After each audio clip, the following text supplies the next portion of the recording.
இதில் நான் என்ன அடியே நீ என்ன ஞான பெண்ணே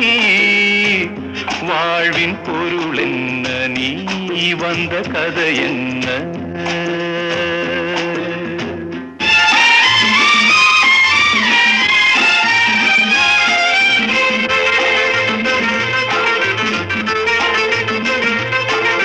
வெறும் கோயில் இதில் என்ன அபிஷேகம்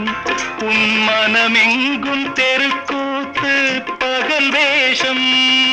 கள்ளிக்கென்ன முள்ளில் வேலி போடி தங்கச்சி காட்டுக்கேது தோட்டக்காரன் இதுதான் என் கட்சி கொண்டதென்ன கொடுப்பதென்ன இதில் தாய் என்ன மணந்த தாரம் என்ன ஞான பெண்ணே வாழ்வின் பொருள்